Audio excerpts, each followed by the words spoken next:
Off the Bench with Jacob Hester and Matt Flynn. Hands to Hester, and Hester, yep, got it, 5 out of 5. From carrying each other to a natty to carrying each other on the air. Flynn is back to throw for the end zone. Boom! Live from the Raising Cane studio, it's Off the Bench.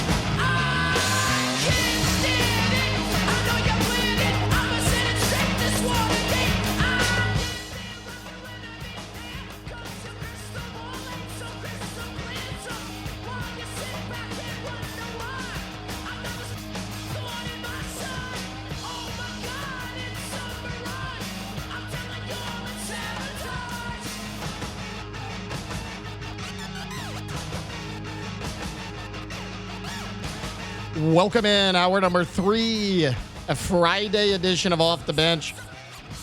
It's been a long week, y'all. We're here. We've been hanging out with you all week long in place of Jacob Hester and Matt Flynn. They'll be back on Monday. We got a picture from Matt Flynn yesterday talking about football weather, and he was sitting there in what appeared to be like 20 degrees with his little ski goggles and ski cap on. So Matt over there on the child slope probably learning how to ski here. Ross is going to call us. He just sent me a text saying if we had issues, he could call in. Yeah, I just texted him.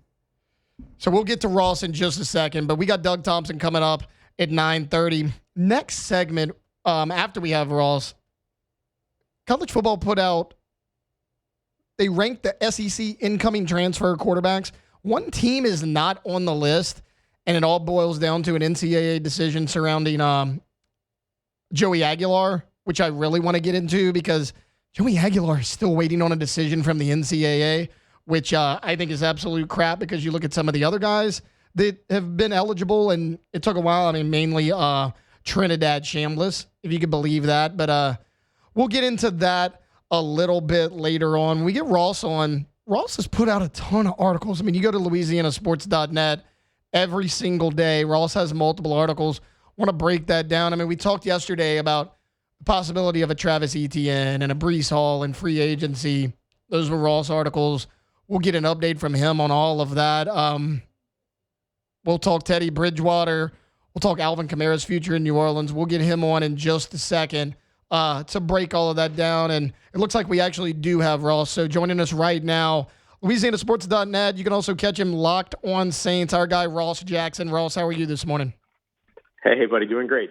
Thanks for having me. Yeah, absolutely, Ross. Thanks for hopping on. I've been breaking down a lot of your articles this week, hosting on OTB, and wanted to kind of, break them down a little bit further here with you. I was looking at your articles about, Travis Etienne, Breece Hall, and all this, and maybe not even those guys in particular, Ross, but what are the chances that the Saints target a running back in free agency? We hear a lot about Jeremiah Love in the draft. He's been kind of a hot topic of conversation, but could the Saints go a different route and bring in a more experienced guy? Yeah, I think that they could if that's a position that they're interested in addressing in maybe a larger way, right? Like there's kind of this two-way path that you kind of have to play the running back position to where, look, the Saints could use some more talent injected into that room. Obviously, they feel really good about where things could potentially head with Alvin Kamara, but Alvin Kamara's also been dealing with injuries here recently. Devin Neal came in, had an impressive rookie season, but overall that room still has a lot of question marks in terms of long-term planning. And so I think that's the other piece, right? It's not just about, hey, what can you do to help to make this team better for 2026, but what investments are you able to make that potentially get you ready for sort of the post-Alvin Kamara days in New Orleans at running back? And that's where sort of these young free agents like Breece Hall, Rico Dowdle, I'd throw into that category as well, who would be a pretty good complement to Alvin Kamara in the meanwhile. Kenneth Walker III, who I wouldn't be shocked stays in Seattle, right? And other running backs that are out there, ETN and others. It gives them an opportunity to be able to invest in somebody that's going to help them bolster their room right now, not necessarily replace talent, but bolster their room right now and then be ready to replace talent at a later time. And so with there being this sort of wealth of young veteran running backs in this year's free agency class, that's a place where they could play. Otherwise, they could wait until the draft, where there's still pretty good talent, particularly in the day 1, day 2 range at the position. Sticking with running backs, you just mentioned Alvin Kamara. What does his future look like in New Orleans? Not even whether or not he's with the team or not. I imagine most of us believe he's going to be here, but like, what does his role look like moving forward? Yeah, I don't know. It's going to be really interesting to see. I think they were interested in him returning to a little bit more of a judicious usage last year, as opposed to being more of a bell cow guy like what we saw post Latavius Murray here in New Orleans. And so I think you would probably want to continue to go that route, especially if you're going to end up being without Taysom Hill, who also helps to contribute or has helped to contribute to that running game over the course of his years in New Orleans. His contract is set to void on March 10th. If he's not back in New Orleans, then I think you're looking at Alvin Kamara and trying to find maybe a second and potentially third back, including, you've got guys like Kendre Miller coming back off of injury. You have Devin Neal going into his second year. They've got some talent there. But I think that the way that you maximize Alvin Kamara, and he's talked about this as well, is finding ways to utilize him a little bit more specifically, right? And so it's utilizing him as that, third down back that you can throw the ball to if you need to, but also utilizing him in a, more expansive role as somebody that can run both between the tackles and outside the tackles, working on getting him out in space, all those other things. So I think that when it comes to Alvin, the role for him is probably one that utilizes him a little bit more uniquely and specifically, as opposed to one that treats him as a bell cow back at this point. Well, shifting away from running back, again, Jeremiah Love keeps being a topic of conversation. So let's say, for the hypothetical here, they do take Jeremiah Love. As far as free agency goes, O-line, wide receiver, there's a lot of big-name wide receivers that could hit that free agency market. Could you see the Saints potentially reaching out to some of them? Yeah, I think so. And look, I think offensive line is the place where you spend in free agency this year. There's, especially on the interior, there's a lot of talent in this year's free agency class. And so, if you can't sign the big names like a David Edwards that's coming out of Buffalo, then, there's other guys that you could roll the dice on and that you could look at. You could look at bringing Ed Ingram back to Louisiana from Houston. There's a lot of talent in that spot. And so wide receiver then becomes maybe a little bit more of a secondary position to target. And I also think that wide receiver is the deepest position in this year's draft class, along with maybe edge rusher. And so you can also wait until day 2, day 3 at wide receiver and get somebody that's going to be able to contribute to your team when it comes to that position. You don't have to necessarily go with the big X receivers like a Jordan Tyson out of Arizona State or a Carnell Tate out of Ohio State. You could go for players that give you maybe a yards after catch threat. Go for players that give you maybe secure possession receiver types like a Ted Hurst or like a Malachi Fields out of Notre Dame. There's a lot of these different sort of archetypes of receivers in the draft class that, you can go and do that in free agency. Guys like Romeo Doubs coming out of Green Bay. You could look at guys like Alec Pierce, who could potentially be on his way out in Indianapolis, though he seems likely to stick around in Indy. You could go that route there, but even if you don't, and even if you don't address wide receiver in the first round because you want to go Jeremiah Love or you want to go with one of those edge rushers, whatever it might be, you're still in a really good position at wide receiver to add a player with an elite trait. It's not necessarily going and finding a specific archetype of wide receiver, but can you go and find that pass catcher that can bring an elite trait that you otherwise don't have in that room? And I think you can do that into day 2 or day 3 of the draft as well. Speaking of the draft, let's go right there. The Saints sit at 8, and my thought's always been you're inside the top 10, and it looks like you have your quarterback of the future, so you're kind of sitting pretty. You could go a lot of different ways. If Ross Jackson is GM of the New Orleans Saints, who do you draft at 8 overall? Or what position? Position would be irrelevant to me. Everything would really be all about, who is the best player that's on the board. And so if I'm sitting there at 8 and Jeremiah Love is on the board and he's the best player on my board, that's who I'm taking. If it's safety Caleb Downs, who's one of the other best players on the board, if he's the best player on my board at that time, that's the player that I'm taking. That's kind of the thing about this upcoming draft class for New Orleans is that they're in a very similar position.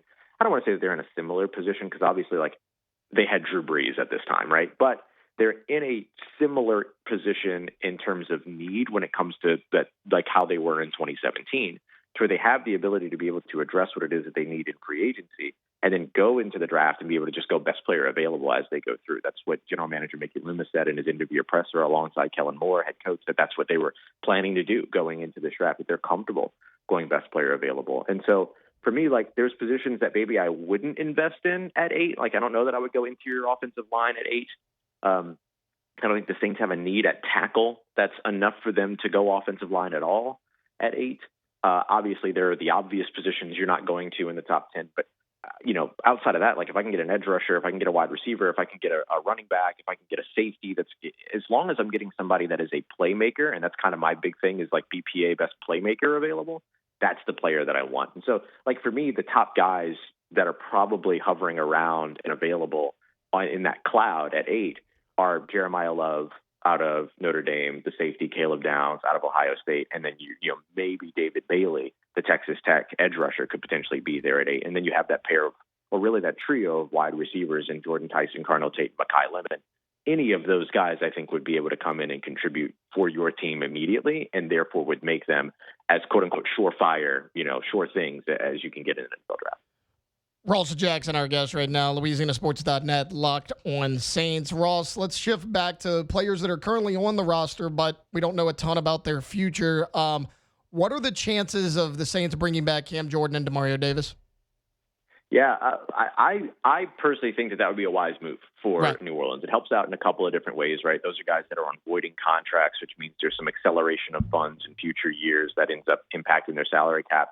If you extend them, you could potentially knock a little bit of that down. I'm not talking about massive cap savings here, but you're also bringing back talent is the thing. Right? I mean, look, Cam Jordan just had 10 sacks last season. Demario Davis just had a career high in tackles last season. So you're not bringing back guys just for the sake of being sentimental. You're not just bringing back guys for the sake of aiding yourself a little bit when it comes to the salary cap. You're bringing back guys that have produced for you. The tricky part is, I don't know how many times a team has to go into negotiations with a player that's both 37 and just had a 10-sack season. I don't know how many teams have to go into negotiations with a player that's both 37 and just had a career high in tackles. That's really unique. That's a unique negotiation to have to embark upon. So I think for both those guys, like they should want the money that makes sense to them, and it's going to be all about whether or not the team and the player can figure out a way to make sure that the contracts make sense on both sides. Can the Saints help themselves?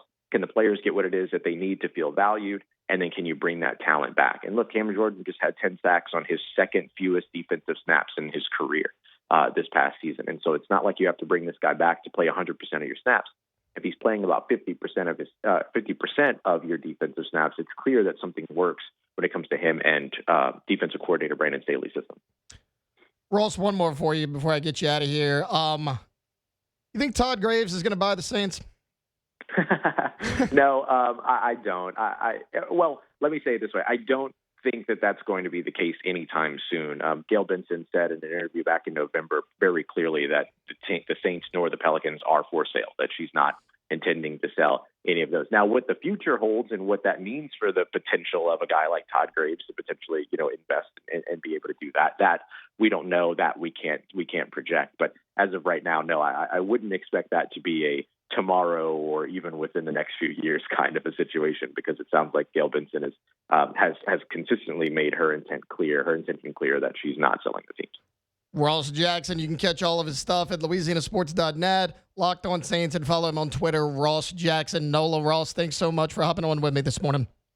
Of course. Thank you all very much. Talk to you soon, bud. Yep, absolutely. That is our guy, Ross Jackson. We'll step aside on the other side. I want to look at two quarterbacks a lot of people think can take the next step in college football, and I just absolutely disagree with that. So we'll talk about that next here on OTB.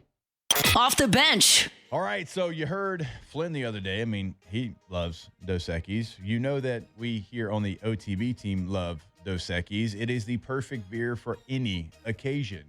Lake beer, beach beer, shower beer, bath beer, you name it beer, like ballpark beer. It is the go-to, and we've said it. We're going to continue to say it, whether you're tailgating outside of Tiger Stadium, watching the Saints on a Sunday, or just kicking back with your crew.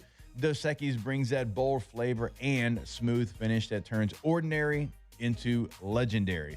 It's not just beer. It is the beer of champions, or at least the beer of guys who feel like champions, but you will feel like a champion when you enjoy an ice-cold Dos Equis. So you don't have to be a champion, because Dos Equis will make you a champion. So the next time you're watching the game, grab a Dos Equis, and remember, stay thirsty, my friends, responsibly, of course. Dos Equis, official beer of unforgettable sports moments. Is it going?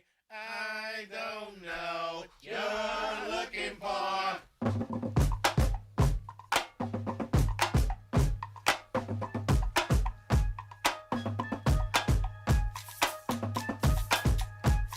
From the locker room to the airwaves, it's Off the Bench with Jacob Hester and Matt Flynn. I'm the type of girl to look you dead in the eye. I'm real as it comes if you don't know why I'm fly. I seen you try to switch it up, but girl, you ain't that dope. I'm the Wonder Woman.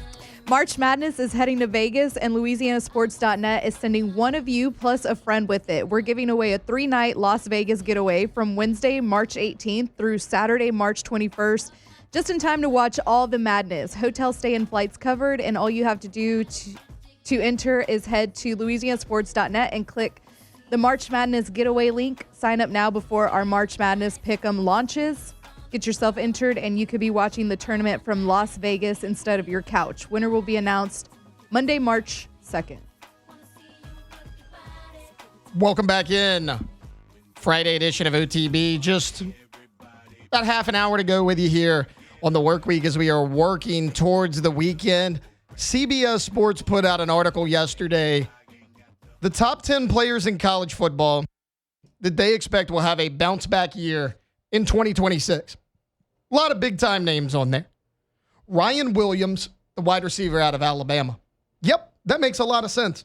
I'm good with that. I mean, he burst onto the scene as a freshman. Do you know he's only 17 years old as a freshman? I'm totally kidding. They said that like 10 times every broadcast. Last year, Jeremy Bernard really kind of became the top target for Ty Simpson down the stretch. Ryan Williams struggled with some drops, but he's talented. I mean, we know what Ryan Williams can do. New quarterback coming in. Him and Ty Simpson just never really could find that consistent connection. I'm good with that. That totally makes sense to me. Like Mekhi Hughes, running back at Houston, he's on this list. Again, makes a lot of sense.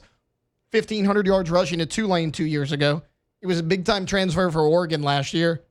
He kind of fell out of favor in their running back rotation. Didn't do a whole lot for him. He's at a change of scenery in Houston under Willie Fritz. So there's that Tulane Green Wave connection there. I get it. I think Mekhi Hughes is going to thrive at Houston. Nick Anderson, former LSU wide receiver, transferred over to Kentucky. He'll be one of their top targets over there. He was in a crowded wide receiver room at LSU a year ago and was still recovering from that injury he had at Oklahoma and had a couple nagging ones here as well. Again, great choice. There's a few names on this list that are head scratchers to be nice. The first name on this list, DJ Lagway. What is DJ Lagway bouncing back from? In order to have a bounce back season, you got to be good. Let's look at what DJ Lagway did in 2 years at Florida. As a freshman in 2024, played in 12 games, 59% completion, 1,900 yards, 12 touchdowns, 9 interceptions. Virtually nothing on the ground, 100 yards rushing, no touchdowns. And I heard all offseason long, oh, get ready, DJ Lagway is going to take that next step. And my question was, in what area? I mean, what did you see from DJ Lagway as a freshman that can show you that he can play good football? And so many people were just so confident. No, DJ Lagway, he's so talented. His arm talent, everybody at this level has arm talent. I hate that saying. Saying arm talent is stupid. Look what the arm talent got him in year 2 in Gainesville. 2,200 yards passing, 16 touchdowns, 14 interceptions, 63% completion. As bad as he was last year for Florida, he was actually better completion percentage-wise than he was as a freshman.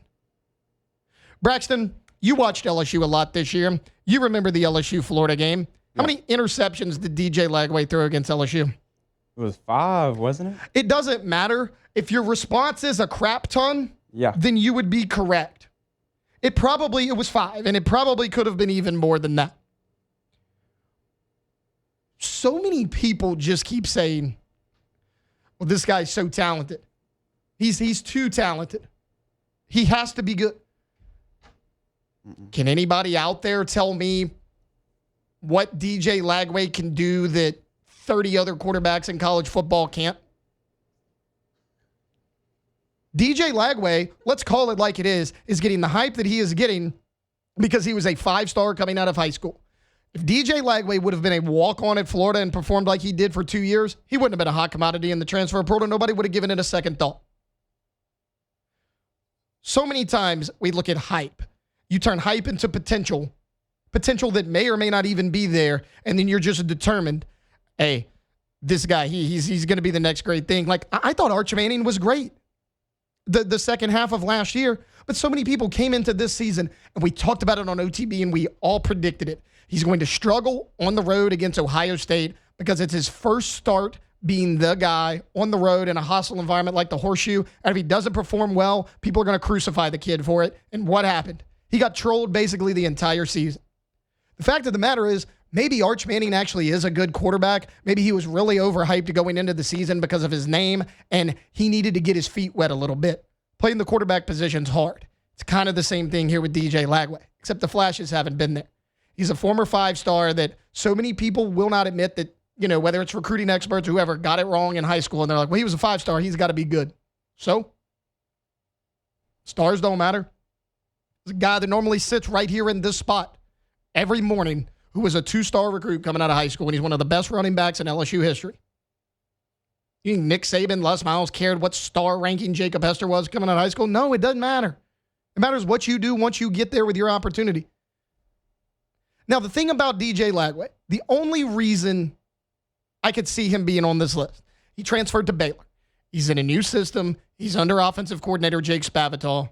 Look, Baylor ranked number 4 nationally in passing offense. So maybe you're thinking, hey, there's a change of scenery. DJ Lagway's in a new conference, a new coaching staff, a fresh start under an offense that had a lot of success a year ago. Cool. I'm good with that. I can get behind that for a little bit. I'm a little tired of the DJ Lagway hype train, but I can get behind that. But the next name on this list is Lenoris Sellers. Lenoris Sellers. Lenoris Sellers, as far as I know, is still at South Carolina. How did Lenoris Sellers' situation get better than it did a year ago? Yes, they did a good job in the transfer portal on the offensive line. They brought in Jacarius Peak. They brought in Emmanuel Poku. Both of those guys are going to be starters for South Carolina. I get that they had a bad offensive line last year, and they improved that. But is that enough to help Lenoris Sellers? No. I mean, he gets a Nick Harbor back. Great. I waited 3 years for Nick Harbor to do anything in college, and he had 650 receiving yards last year. That's your leading returning receiver. And in the article on CBS Sports, they mentioned, they added 4 receivers, Jaden Gibson, Nitro Toggle, DJ Black. Jaden Gibson, he was injured. He's been injured for the past 2 years. Last time we saw Jaden Gibson on a football field was 2023 for Oklahoma, 375 yards receiving, 5 touchdowns. Nitro Toggle coming from Purdue, 34 catches for 500 yards last year. DJ Black, 273 yards last year, 2 touchdowns. You added guys, but are any of these guys going to make Lenoris Sellers be able to throw the ball and go through his progressions? No. Like we were talking about it during break, and a lot of people will say, okay, well, he had a good year 2 years ago. Did he? I mean, yeah, he had a 65% completion percentage, which is good, but 2,500 yards, 18 touchdowns, 7 picks. That's fine. And he regressed last year, just 60%, 2,400 yards, 13 touchdowns, 8 interceptions. I understand that DJ Lagway Lenoris Sellers is a good runner, but at some point that's got to not matter. Again, the offensive line was bad last year. If you look year 1 to year 2 for Lagway at South Carolina, 674 rushing and 7 touchdowns year 1. Last year, 270 yards on the ground, 5 touchdowns. He kind of got worse in pretty much every category. And yes, the situation had a lot to do with it. And again, great job on South Carolina in the portal getting these offensive linemen, but are these receivers that, put up decent numbers, are they enough to turn Lenoris Sellers completely around? No, Lenoris Sellers can't throw the football. I don't know how that drastically changes this year in Columbia, South Carolina. All right, look, we're going to take a quick timeout. We got 2 segments left. Coming up on the other side, we're going to switch back over to LSU baseball. Former Tiger pitcher Doug Thompson joining us next here on Off the Bench. Off the bench. Well, speaking of diving in, would Head you like first. to dive into a Russell pool? Because when you see what they can do for you, you'll be blown away. I mean, they're going to make the pool of your dreams. In fact, that's their tagline because they know it is factual. Let's build your dream pool. And what better time to get that process started than right now, because you are going to enjoy it year long. This is Louisiana. It is always pool season here in Louisiana, but this is truly a one-stop shop. We're talking about construction, maintenance, retail, all of that you handle with one company. That company is Russell Pool Company, and you can trust them. We trust them. Everybody they build pools for trust them. LSU, the Tigers trust them as well. Yeah, let them build your dream pool. They can do everything from design to landscape architect to financing options. They can do it all. When you think of quality pools, you think of Russell Pools. RussellPools.com.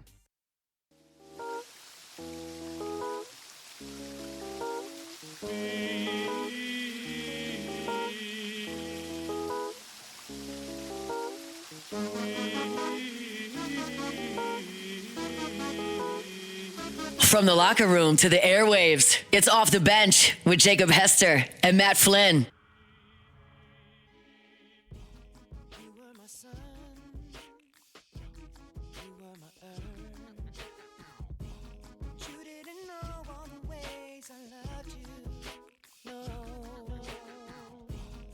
Took a chance, made of a plan. From the locker room to the airwaves, it's Off the Bench with Jacob Hester and Matt Flynn. We all know hard work, not just a slogan. It's a way of life, and that's exactly what you get with Pala. Founded right here in Louisiana, proudly 100% employee-owned, something we always want to remind you about. Pala has been delivering industrial construction, specialty services, and power solutions since 1973. So from heavy industrial projects to safety services and advanced specialty applications, their companies serve critical industries across the Gulf Coast and certainly beyond. So when the job demands precision, safety, and experience, Pala delivers every single time. Employee-owned means every project matters, every detail counts. You can learn more about their full family of companies at palagroup.com. That is P-A-L-A group.com, palagroup.com. All right, welcome back in. Hour number 3 here on a Friday edition of Off the Bench. Taylor Sharp sitting in for Jacob Hester and Matt Flynn. We got about 20 minutes or so left here in this work week. Want to go out to the phone lines right now. Bring in LSU national champion pitcher Doug Thompson. Doug, how are you this morning? Doing good. How you guys doing? We're doing good, man.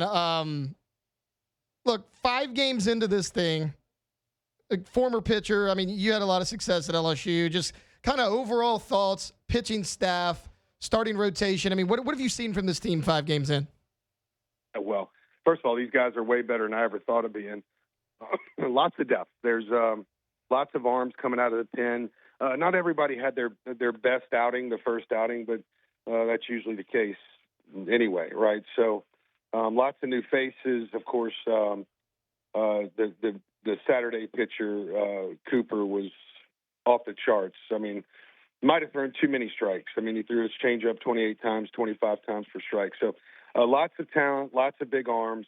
And then in terms of offense, you know, obviously a huge spot that you had to fill was the loss of Jared Jones, and bringing in the notorious ZAC over at first base, Big Papa. What a great guy to fill those shoes. I mean, he takes the big hack. He's going to hit the ball hard. I've seen him hit it literally throughout the course of the preseason all over the field. But that's the big takeaways, is those new faces seem like they're really actually going to be able to contribute, and there's a lot of talent in terms of the new guys. As far as the bullpen goes, it just seems like everybody LSU's going to. I mean, you know, by and large, a few, you know, iffy outings here and there, but by and large, this bullpen looks nails early on. What have you seen from them? I've seen the same thing you've seen. I mean, there's been a couple little, you know, hiccups, but again, like it's part of baseball. Like every time you go out, you can't have a good outing, but for the most part, most of the guys that came out of the bullpen did their job. And I guess the one that has to stick out is Gavin Guidry, not only because, you know, he's returning from an injury, and that's not easy. He literally missed an entire year But that guy was number 8, and that means something to that team. That's kind of the team captain passed down from year to year. That started literally a decade ago, if not more. And it's special. And to have that type of kid back on the field with your team is a huge boost to the team. And then the way he's pitched, geez. I mean, like Gavin Guidry is looking like he should be, maybe one of those weekend guys if once he gets up to where he can get to 70, 80 pitches. But so far he's been outstanding out of the bullpen. Of course, again, there's several others. I mean, you can ask me about specific guys, but there's so many that it would take me a while to pick through each one of them. Just trying to, pick out the ones that have kind of stood out to me. I'm glad you mentioned Gavin Guidry because, like on this show, other shows, we've said, people are kind of forgetting about Guidry and Devin Sheeran just because they didn't pitch last year. And, I mean, that's another guy. It was exciting to see him. I mean, electric stuff over the weekend from Devin Sheeran. No question. And, as a former player, athlete, that's been injured and had some good buddies be injured, it's hard not to pull for the guy that's been out for so long and recovering from that injury because, that's as an athlete who's trying to progress and continue playing, whether you're 12 years old or you're a freshman in high school or not, or at LSU, that's adversity, and that'll test the will, your will to compete and to get back out on the field and to see those kids come back. It's just so awesome. And then Sheeran, I mean, that guy's up to 99 miles an hour. Like, he's just not back. He's like an explosive arm that could be huge. Well, will be huge. You would think for LSU this season. So yes, I would imagine. I mean, Coach Johnson, Coach Yeski, and all the others must be tickled by the way those guys, have showed up so far. Doug, how concerned are you with Zach Cowan? Not at all. I mean, the guy. Look. The inevitable, too. Coach Bertman used to remind us as starters in the bullpen before games, say, look, the first inning, don't forget it's the toughest. The first and the fifth, because that's where the teams score the most runs. The pitcher's, running out of gas traditionally in the fifth inning and the first inning. There's several factors against the starting pitcher. Number one, usually you don't have your stuff. Like, not all of it. Like, it'd be great to come out of the bullpen with your, feel for all 3 or 4 pitches, but the truth is, you usually come out of the bullpen with one or two of those pitches that you're feeling good about, and as the game progresses, you find those others. That's number one. Number two, you're facing the best hitters in their lineup. Number three, they're all as focused, as well rested, and as excited as they're going to be. The intensity is there in the first inning. And then last is the umpire, right? Like, he doesn't know the strike zone yet for you. He doesn't know where you are, and there's this kind of feel-out situation that goes on. So I think that's kind of what Zach ran into. I have the TrackMan strike zone next to me in the booth, and Zach he didn't throw his changeup over much, but I'm telling you, he was not missing by much. I mean, they were small misses, and sometimes because of the nature of the game and the beauty of the sport, just a couple misses in an inning can lead to a bad inning. So. Zach Cowan is a veteran. Like, I saw Zach Cowan pitch at Wofford at UNC a couple years ago, and last year in Omaha, a big start. Zach Cowan. Listen, in college sports, what matters the most, almost even more than physical talent, is innings under the belt, is experience, right? Like, how old are you? How many pitches have you seen? How many pitches have you thrown in the big moment? So don't write off Zach Cowan. That guy's got a lot of experience, and he'll be just fine. He's a strike thrower that just didn't throw that many strikes, but it wasn't like he was throwing the ball up against the backstop. So no concern for me. Doug, switching from the pitching staff to the position players, I mean, obviously you mentioned Zach York, the big body god, as we like to call him. Seth Dardar is looking really good to start the season. Jake Brown, though, is tearing the cover off the ball right now. I mean, he is seeing it so well. I mean, obviously, you're not going to expect this pace throughout the entire season, but I mean, what is the ceiling for Jake Brown this year?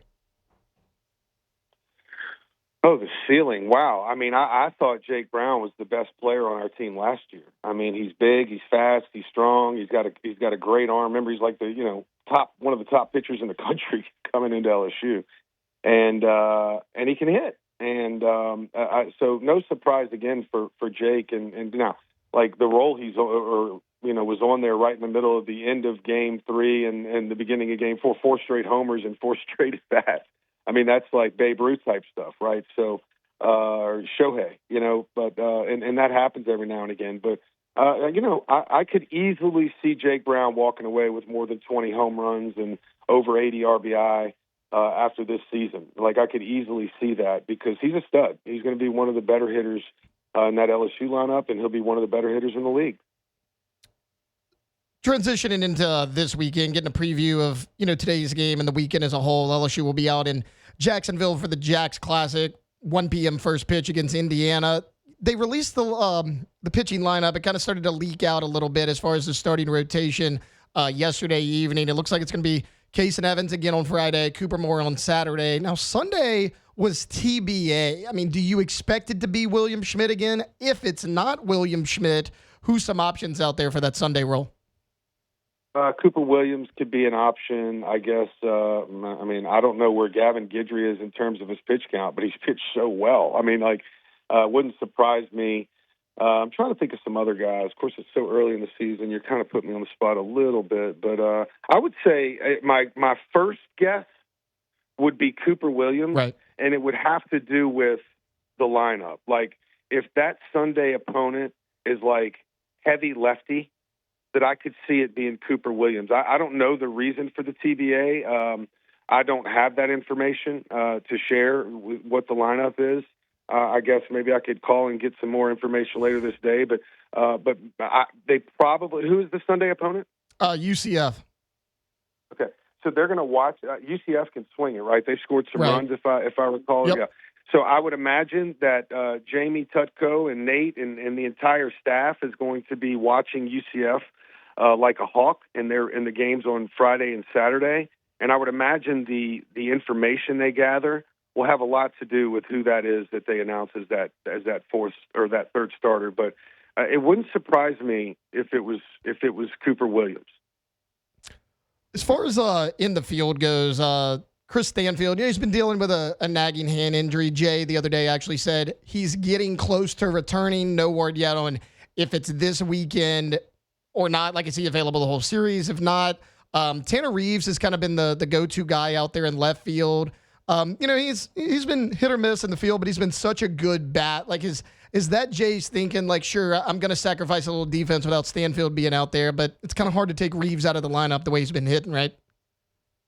Yeah, I think a lot of it has to do with offense, but he's got multiple options, right? He's already showed that with Simpson and some others. But I think Tanner Reeves, it probably has a lot to do with offense. He's an athletic kid. He can move. The play that he made, on the line drive that was awarded an error. Mr. Brian Lazar has been up there forever. He's one of the best in the world at keeping score in baseball. And every now and again, when those ones that are tough decisions, we'll meet in the hallway and talk about them. And for me, that was a tough one because if you recall the play I'm talking about, it was a line drive kind of in the gap sinking, and Reeves was running hard to his left and toward the infield to catch it, and it kind of hit the heel of his glove, which, I mean, I've seen that. I put it this way: I've seen that be given a hit many times before. Right? It was a difficult play, but he's an athletic kid. He can swing the bat. He's older. Again, lots of reps, lots of inning under his belt, lots of ABs. So I would imagine, Coach Jay probably giving those guys the early looks. But honestly, I think early on it looks like he's got a lot of options. And I tell you, another thing he has is an unusual number of left-handed bats on this year's offensive roster, and even more unusual number of left-handed hitters that throw right-handed. So that opens up a lot of different, options for Jay Johnson. And I know that he really grinds on that lineup every day, and it has a lot to do with what they expect from the opponent. LSU national champion pitcher Doug Thompson. You can also hear him on the baseball broadcast, LSU Sports Radio Network. Doug, thanks so much for your time this morning. Thanks for having me, Taylor. Have a good weekend. Yep, absolutely. You as well. Again, the Tigers will play Indiana today at 1 p.m. before taking on Notre Dame tomorrow. And then, as we were talking, UCF, that Sunday opponent for the LSU Tigers. All right, guys, we're going to close this thing out. We got one more segment left. We're doing Ask the Bench coming up here on OTB. Off the bench. All right, go to getgordon.com. Gordon McKernan Injury Attorneys. Truly the place to go if you have any question. A live agent's actually going to pull up right there on the homepage of the website. So any question you might need to ask them, it can be answered right there. But also, you can see cases they can handle in the courtroom, past client results. All that information is on getgordon.com. It's always going to be at GetGordon on all major social media as well. So Facebook, Instagram, X, whatever it might be. And then we always say it every single day, no matter where you're listening to us in Louisiana, put your area code followed by 888-8888. Get Gordon and get it done. That's right. Get Gordon and get it done. GetGordon.com. If you have been injured, whether it's a car accident, whether it's on the job site, whether walking down the street, it doesn't matter. Give them a call and just start the conversation. Tell them about your case. Tell them about exactly what has happened. And then they go out and they fight for you. They've been doing it a long time because that is what they do. They get people in Louisiana exactly what they deserve. GetGordon.com.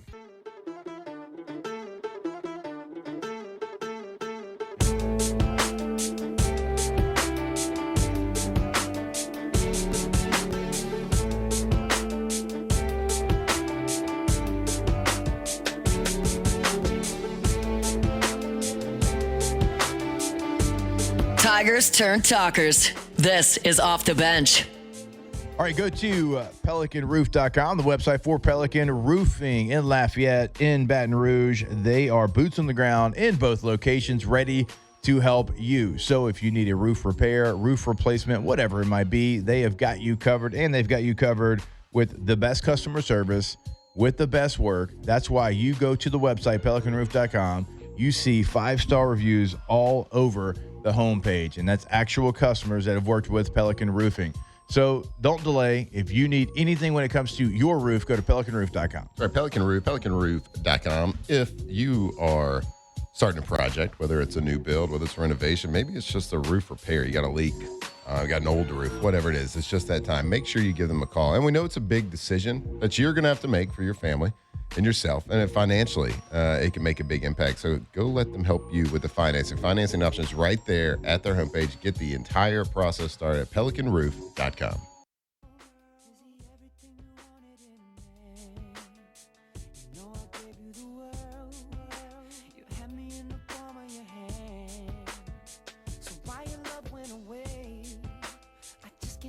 Welcome back in. Final segment here on a Friday edition of Off the Bench. Guys, it's been a heck of a week, but we had a lot of fun. Today's been a pretty fun show. You could tell the Friday vibes were in here. All of us pretty much ready to get out of here. A few Ask the Bench questions in here. The first one was Ask the Bench. Did Tay get a chicken mini yesterday? Alondra was nice enough to actually save a few. Yeah. Brought them out. I did have a couple. I had a long day yesterday, and they hit. I had like 5 of them. They hit. Yeah. I mean, then there was a box up there, and I grabbed a few. They were pretty good. This one here from Daniel Basham.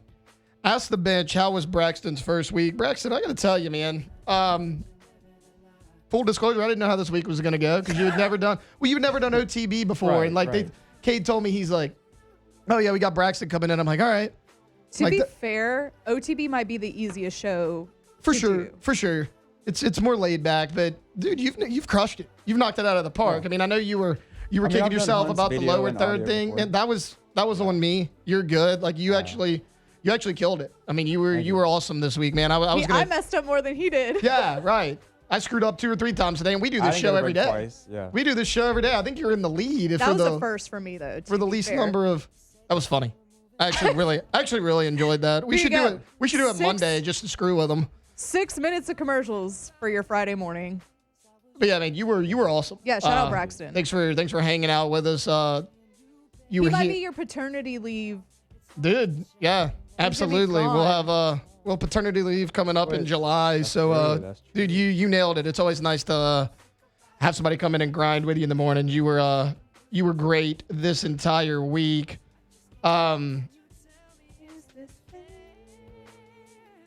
I just hit that. What you got on? JT? Turn up a little bit. You can't hear it? I can now. Braxton, are you deaf? He might be. Dude, it's his headphones. It's just a weird setup. It always cuts in and out. You know need a quarter inch. You know what's weird? Mine don't do that when I sit over there. Because you have that adapter. Yeah, I don't have the adapter. Oh, dude, there's one like right behind you, I think. I have one in my truck. I just didn't need one, but I should have. No, you do need it. Guys, being an adult, it's so weird when like your friends text you. Like a buddy of mine texted me earlier and goes, "Hey, you busy tonight?" I'm like, "Hell yeah." He wants to get beers with the boys. Let's do it. Yeah. So I said, "No, what's up? If you have some availability, I could use some help picking up a freezer tonight." And I'm like, "Okay, here we go. Just adulting." He did say though, and then help drinking some beer out of my garage whenever we're done. So, there's a little bit of fun involved, but he's the one that actually just had a kid in December. So happy to help. I'm sure him and his wife actually going through a lot. Guys, fun week.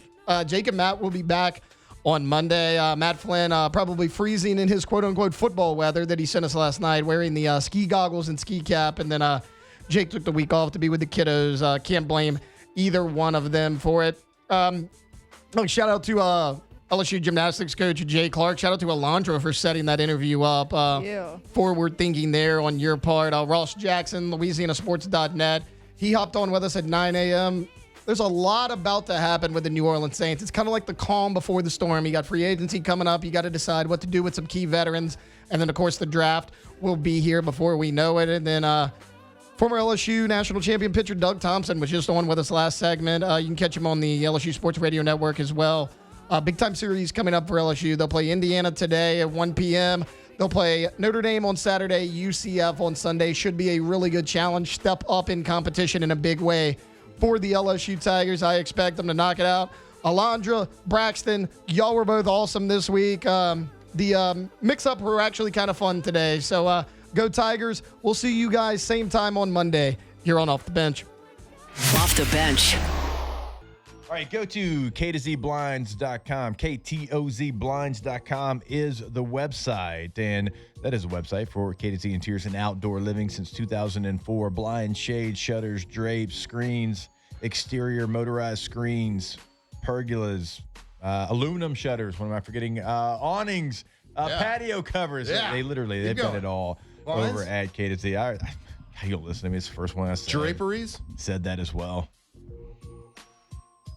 Baton Rouge, Lafayette, on the North Shore, they have got you covered. Check out their service area on their website. If you're listening to us in Alexandria, chances are they're going to be able to help you out up there as well. Go to the website, KTOZBlinds.com. K2Z Interiors and Outdoor Living. If you're looking for, some tailored window treatment, they got a solution for every single room, every single style you can imagine. They got a trusted local team with 25 plus years of experience. They had complimentary installation and award-winning craftsmanship. Go check them out, KTOZBlinds.com.